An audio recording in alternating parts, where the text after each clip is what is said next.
अस्सलाम वालेकुम नाज़रीन, मैं हूं तहरीम फ़ातिमा और आप देख रहे हैं मेरा यूट्यूब चैनल। उम्मीद करते हूँ आप सब लोग भी खैरियत से होंगे। नाज़रीन, एक जानिब तो तसद्दुक़ हुसैन जिलानी साहब हैं, वो एक रुकनी इंक्वायरी कमीशन के सरबराह बन चुके हैं और उनके नवाज शरीफ साहब के साथ क्या मामलात रहे हैं और नवाज शरीफ साहब के उनके साथ क्या मामलात रही हैं, इस हवाले से भी डिटेल्स है। और फिर वहीं साथ साथ जब से इमरान खान के साथ 9 मई का वाक़या हुआ है, उसके बाद से इमरान खान पर जो इल्ज़ामात लगाए गए 9 मई वाक़ये के, साइफ़र केस का, तोशाखाना केस का और भी दीगर जितने इमरान खान पर इल्ज़ामात लगाए गए, खान साहब उसकी तरदीद करते रहे। लेकिन आप कह लें कि वक़्त जैसे-जैसे गुज़रता जाता है, वक़्त के साथ-साथ सच सामने आ ही जाता है। तो वक़्त खुद साबित करता है कि क्या सच था और क्या झूठ। पाकिस्तान तहरीक-ए-इंसाफ ने 9 मई वाक़ये के हवाले से आप कह लें कि एक नया प्लान तैयार कर लिया है और अब पाकिस्तान तहरीक-ए-इंसाफ टफ़ टाइम देने वाली है पूरे के पूरे जो वफ़ाकी हुकूमत है, पूरे के पूरे सिस्टम को।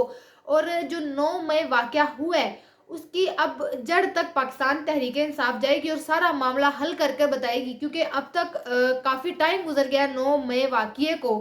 अभी तक उसकी इंक्वायरी बाकायदा तौर पर नहीं हुई, तहकीकात नहीं हो पाई कि सारा मामला क्या था, इसके पीछे आखिर था कौन। तो अब कह लें कि पाकिस्तान तहरीक-ए-इंसाफ ने ये मामला अपने हाथों में ले लिया है। अच्छा जी, जैसे कि जुडिशल कॉम्प्लेक्स का दौर है, तो पाकिस्तान तहरीक-ए-इंसाफ की वालों की एक सूबे में बाकायदा हुकूमत भी है। तो हाज़िर सर्विस जजों का कमीशन बनाया जाएगा, जो 9 मई वाक़यात की तहकीकात करेगा। ये पाकिस्तान तहरीक-ए-इंसाफ वाले नया प्लान देने की तैयारी, नया सरप्राइज़ देने की तैयारी में हैं। इन सब चीज़ों पर आपको अपडेट करेंगे। अगर अभी तक आपने हमारी वीडियो को लाइक नहीं किया, तो वीडियो को लाइक भी कर लें और हमारे यूट्यूब चैनल को सब्सक्राइब भी कर लें। अच्छा जी, कल 9 मई वाक़ये के अंदर मुलव्विस गुजरांवाला की अदालत ने, इंसदादे दहशतगर्दी अदालत ने 51 लोगों को 20-20 साल की सज़ाएँ सुनाई हैं और वो भी उस वक़्त जब 9 मई वाक़ये के अंदर जो लोग मुलव्विस थे, उन लोगों को बाकायदा तौर पर सज़ा सुना दी गई है और उस पर इम्प्लीमेंट भी किया गया है। पुलिस जो अफ़सरान हैं, उनके खिलाफ भी कार्रवाई की जा रही है, एफआईआर्स भी हो रही हैं पुलिस अफ़सरान के खिलाफ। तो अब आप कह लें कि कोई भी बच नहीं पाएगा। और जैसा कि पहले भी खान साहब ने ये बात की थी जब 9 मई वाक़या हुआ था और कहा जाता था कि पाकिस्तान तहरीक-ए-इंसाफ के अपने लोग जो हैं वो थे, उन्होंने वो ये सारा वाक़या करवाया। पाकिस्तान तहरीक-ए-इंसाफ के लोग जो हैं उन्होंने जलाओ घेराव किया है, लेकिन इमरान खान की जानिब से एक बहुत बड़ी स्टेटमेंट दी गई थी कि आप जो है वो वफाक और पूरा का पूरा सिस्टम ये साबित कर दे कि पाकिस्तान तहरीक-ए-इंसाफ इसके अंदर मुलव्विस है, तो पाकिस्तान तहरीक-ए-इंसाफ की जितनी भी क़यादत है, वो खुद आप लोगों के साथ मिलकर उन उन लोगों को पकड़वाने में आपकी मदद करेगा।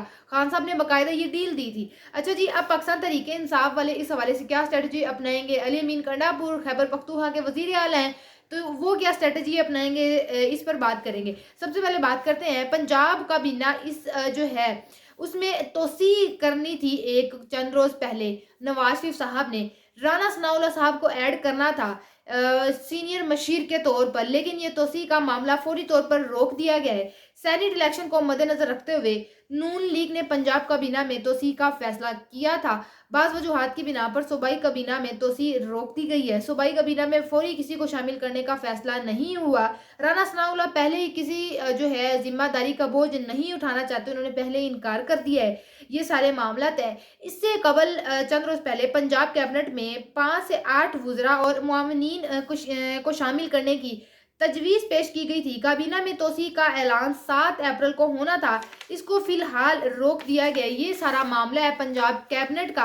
अच्छा जी, इससे पहले जैसे कि मैंने आपको बताया था कि सेनेटर के तौर पर मोहसन नकवी साहब का नाम आया था और मोहम्मद औरंगज़ेब का नाम सामने आया था ताकतवरों की जानिब से।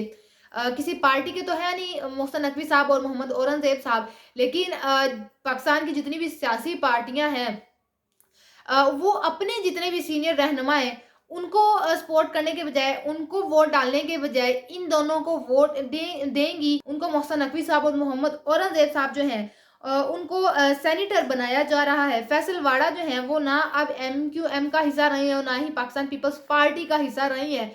और इससे पहले पाकिस्तान एमक्यूएम वाले हैं, उन्होंने ये बात की थी कि हम फैसल वाडा साहब को जो है वोट नहीं देंगे। साफ बात है कि एमक्यूएम वालों को जिन्होंने सीट्स दी हैं, वो जिधर कहेंगे एमक्यूएम वाले तो उधर ही वोट कास्ट करेंगे। तो अब बाकायदा तौर पर एमक्यूएम वालों की मीटिंग्स में ये कहा जा रहा है फैसल वाडा को वोट देना बहुत बड़ा फ़ायदेमंद साबित होगा, बहुत बड़ा फ़ायदा होगा उससे।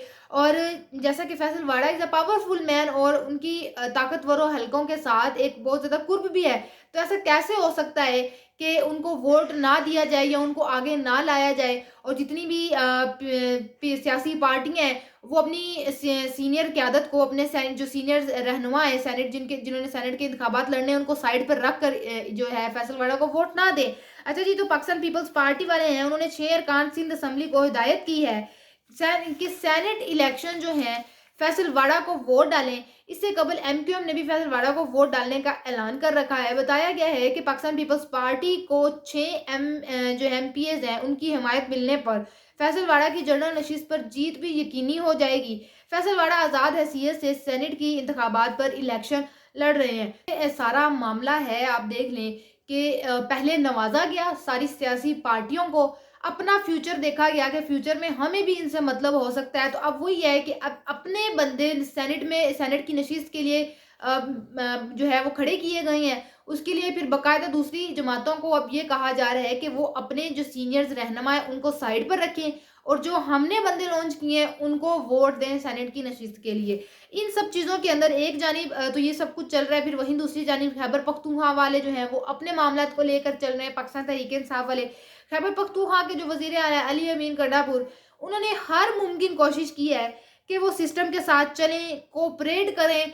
वज़ीर आज़म शहबाज शरीफ साहब के साथ मुलाकात उन्होंने की, फिर उसके बाद मोहसिन नकवी साहब के साथ उन्होंने मुलाकात की। बाकायदा तौर पर जब मोहसिन नकवी साहब के साथ उन्होंने मुलाकात की, उसके बाद काफ़ी ज़्यादा पाकिस्तान तहरीक-ए-इंसाफ के जितने भी कारकुनान थे, वर्कर्स थे, वो बड़े गुस्से में थे कि अली अमीन गंडापुर को एटलीस्ट मोहसिन नकवी साहब के साथ इस जो है प्यार मोहब्बत के साथ गले नहीं मिलना चाहिए था और उनके साथ नहीं मिलना मुलाकात करनी चाहिए थी। एक उनकी वो वीडियो क्लिप वायरल हुआ था। लेकिन सारे मामलात हैं, अली अमीन गंडापुर ने वज़ीर आज़म के साथ भी मुलाकात की अपने सूबे के वजबात की अदायगी के लिए। मतलब उन्होंने हर तरह से कोऑपरेट की। इमरान खान की जानिब से जो बाकायदा ऑर्डर्स दिए गए थे अली अमीन गंडापुर को कि वफाक के साथ आपने हर जगह पर, हर प्लेटफॉर्म पर आपने उनके साथ खड़े होना है, हर जगह पर आपने कोऑपरेट करना है। उसके बाद वो फिर चीफ सेक्रेटरी वाला मामला आता है, जिसमें 3 नाम दिए जाते हैं, 3 नाम दिए जाते हैं जिसमें से वफाक ने कोई एक सिलेक्ट करना होता है। वो फिर वो जो होते हैं सूबे का वज़ीर आला उसको देते ही हैं। तो उस पर भी वफाक ने अली अमीन गंडापुर की एक नहीं सुनी। जो अली अमीन गंडापुर ने नाम दिया था चीफ सेक्रेटरी का, उसमें से तो वफाक ने वो सिलेक्ट नहीं किया। लेकिन इमरान खान के हुक्म पर अभी तक अली अमीन गंडापुर चलते आ रही हैं। उसके बाद फिर अली अमीन गंडापुर पर जो आप कह लेंगे घेरा तंग किया गया उनकी गिरफ्तारी को लेकर। फिर इलेक्शन कमीशन का मामला, इलेक्शन कमीशन की जानिब से नाअहली का मामला। अब जो है अब इस्लामाबाद की अदालत ने अली अमीन गंडापुर के नाकाबिले ज़मानत वारंट गिरफ्तारी जारी कर दी है। डिस्ट्रिक्ट इन सेशन कोर्ट ने आज़ादी मार्च पर दर्ज मुकदमे में अली अमीन गंडापुर और शाह महमूद कुरैशी के नाकाबिले ज़मानत वारंट गिरफ्तारी जारी की है। This is very important. मतलब कि पाकिस्तान तहरीक इंसाफ जब भी कोई स्टेप अप करने की कोशिश करती है, उनको जिस सूबे में उनकी अपनी हुकूमत होती है वहीं गिराने की कोशिश की जा रही है कि किसी न किसी तरीके से जिस सूबे में पाकिस्तान तहरीक इंसाफ की हुकूमत है वहाँ के वज़ीर आला कोई थोड़ा सा घेरा उनके खिलाफ तंग कर लिया जाए। खैबर पख्तूनख्वा की हुकूमत ने एक बहुत बड़ा फैसला किया है कि खैबर पख्तूनख्वा के जो वज़ीर कानून हैं उन्होंने कुछ अहम स्टेटमेंट्स दी हैं। अब ये स्टेटमेंट्स क्या अहमियत रखती हैं, इस पर आपने ज़रा इस चीज़ को ज़रा समझना है। वज़ीर कानून है आफ्ताब आलम साहब, उन्होंने कहा है कि वफाक ने चीफ सेक्रेटरी को नहीं हटाया तो दीगर ऑप्शंस भी हमारे पास मौजूद है। अपने तौर पर जो चीफ सेक्रेटरी भेजा, तो अब वज़ीर कानून कह रही हैं कि अगर ये चीफ सेक्रेटरी तब्दील नहीं किया तो हमारे पास फर्दर आप कह लें कि बहुत ज़्यादा वेरियस ऑप्शंस हैं। तो वफाक को आईना दिखा दिया है वज़ीर कानून ने। इन सब के अंदर पाकिस्तान तहरीक इंसाफ का मुतालबा है कि 9 मई और 10 मई को जो कुछ हुआ है उस पर एक जुडिशल कमीशन बनाया जाए और जितने भी हाजिर सर्विस जज हैं, साहिबान हैं, वो इस जुडिशल कमीशन की सरबराही करेंगे और वो सारी की सारी हकीकत खोल कर सामने लाएंगे कि आखिर 9 मई वाक़े के अंदर मुलव्विस कौन था। सच जो है उसकी तलाश करेंगे और फिर जो भी उसका होगा, उसके पीछे जिसका भी हाथ होगा उसको सजा दी जाएगी।